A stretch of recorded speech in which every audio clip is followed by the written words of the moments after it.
I am breaking up with the truth movement. It's official. She's no good for me. No, I never thought you were Susie, actually.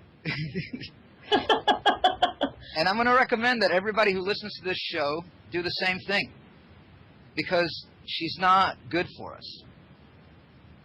And taking it into comparing it to my work.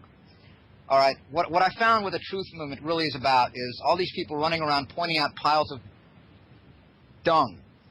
Going, oh, look what I found. I found this pile of dung over here. And somebody goes, no, I found a pile of dung over here. Check this one out. And somebody goes, no, you fools. It's this pile of dung. This is the most irrelevant pile of dung there is.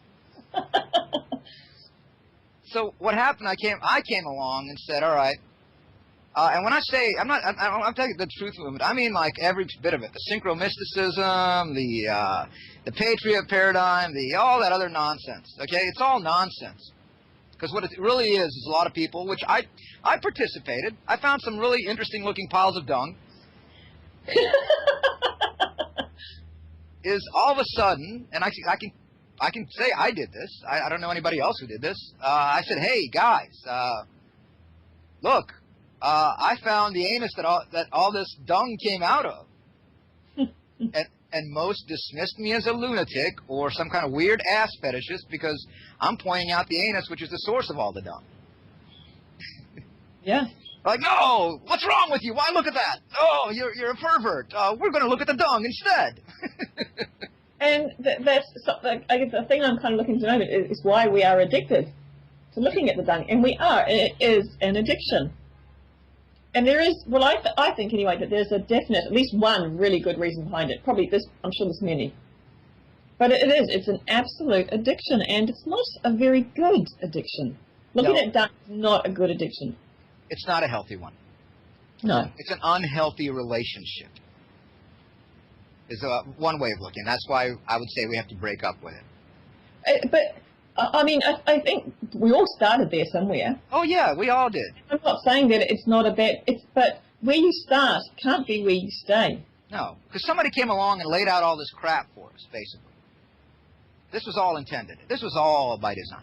I mean, for me, it was so damn exciting. It was so much better than any of the crap. The boring, monotonous crap of day-to-day life. It was like, whoa, this is so cool. Scary, but so cool. It's just better crap. And I know I've had people complain to me like, well, I thought you said you were going to get spiritual in your show. And I'm like, did you not listen? Have you not been listening? I told you the spiritual solution. If you want to control the crap that comes out the other end of the Stargate, watch what you put into it. And this is why I want to distance myself from the truth movement, because very few people are, because when people say they want the truth, what they're saying is, I want to know something that doesn't involve me changing myself. And they want to know what the next mystery is, the next mystery to solve. Yeah, and the next mystery to solve is just another pile of crap. Yeah. It's no different than watching the next TV show or the next book you read or the next. It's all the same. It's all the same. As long as it comes from outside and you put it inside yourself, but someone else has created it, because you can't do it yourself. God forbid. Now, the power of belief is more powerful than the word is more powerful than the sword, and belief is the underlying basis of our holographic universe.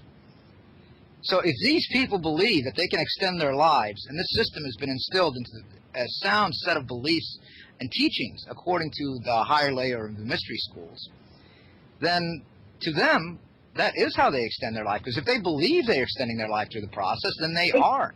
They are, exactly. You get to a point where you get so frustrated, because the more out there you are, the more you get attacked, and then some people are like, look, man, who are you trying to save? Look at them. Look at them. Why do you want to save them? You want to risk your life for them? Is what I see going on with this conspiracy movement is it's now starting to implode. And I think that's what happens when you all of a sudden, all this information that a lot of us are talking about now was hidden for so long. And now it's just everywhere. Yeah. And it's the kind of information people expect big, rapid, sudden changes to happen, and they're not happening. And this information is driving people crazy. And I see that in a lot of people that, whether I know or the wankers that come into my chat room or just like in other shows, people getting they're all fired up. They're ready. They don't know what for, but they're all ready. Yeah, they are, aren't they? I've been there. I was already once. Yeah, I can relate. Yeah, it's like, okay, I'm ready. You know, whatever it is, I'm ready for it. You don't even know what it is, but you're ready for something to happen. Just anything other than this monotonous boredom a lot of us have turned our life into ever since we came in contact with this information. And one of the other hot news items in the last couple of weeks in the conspiracy movement is this whole story about this Arizona shooter guy and his connections to the truth movement. And what I'm saying is that what I see in the truth movement, the conspiracy movement, even the synchronicity, and all the other crap is a lot of people going nuts because they're waiting for something which hasn't yet happened. And they expect something to happen, whether it's for the better or the worse. You know, whether it's like the New Agers thinking like some kumbaya New Age deal is coming, or whether it's the fear-mongering conspiracy theorists who think that, I don't know, we'll all be rounded up and put in camps. Yeah. But I see them, and I see like, especially in this, there's all these people running around claiming to be exposing people, claiming that, oh no, this person telling you the way, you know, just basically trading one leader for another, one voice for another, never looking within, never taking a bold step forward, and they are going insane. And what people don't realize is happening is, I mean, whatever this guy was, whether he was mind-controlled or whether he was just a lunatic, it doesn't matter. And whether if the mainstream media is painting this guy up as a kind of lunatic to try to brush conspiracy theorists badly, that's not the point. The point is the conspiracy theorists that have been following this information for a long time and haven't bothered changing themselves along the way, they are going crazy, and they are being made into this guy. So what we might be seeing is a grand-scale program, and it's obviously not going to be called a program that went defunct 50, 60 years ago.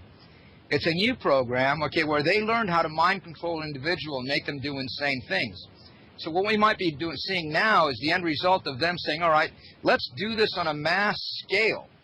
Let's release all this information and make these people into that person. And that's what I think a lot of people fail to realize, that a lot of people who've been following this type of information are becoming him. Okay, well, they lied to us about 9/11. They lied to us about fluoride. They lied to us about all this other crap. But, you know, how many people step back and go like, wait, we were lied to about relationships? If you're not living out your natural life, then you're going to have a breakdown. We can't. We're going to fight the New World Order. We're going to fight Jack crap and Jack more crap. You know? Fight the New World Order. Give me an effing break. It's like it's a camouflage, and it's like a big screen that you can look at and be mesmerized by. Yeah, I mean, this is basically it. It comes down to this. Dysfunctional people can't accomplish anything. Yeah. And until you stop being dysfunctional, you can't fight, you can't change anything. That's so well said. But it's so much easier to just point at how dysfunctional everybody else is, isn't it? So all these idiots that are out there, idiots, you idiots that are out there complaining about the New World Order, all the douchebags that are out there reciting all this patriot garbage and all that, this is part of what the human Stargate is all about. What we're doing now is we're consuming pigs that have grown up in a very confined area and basically suffered ultimate confinement to where they can't even move their entire lives. And this is what we are consuming now, we, us humans, us new hams. The new hams are consuming. Yeah, I think it must be within the meat itself, that message that, that's what we're eating, this message of imprisonment. Exactly. And what do we hear in this patriot movement? All these douchebags complaining about, oh, they're taking away our rights, they're restricting our travel, they're making it so we can't even move around anymore. Exactly.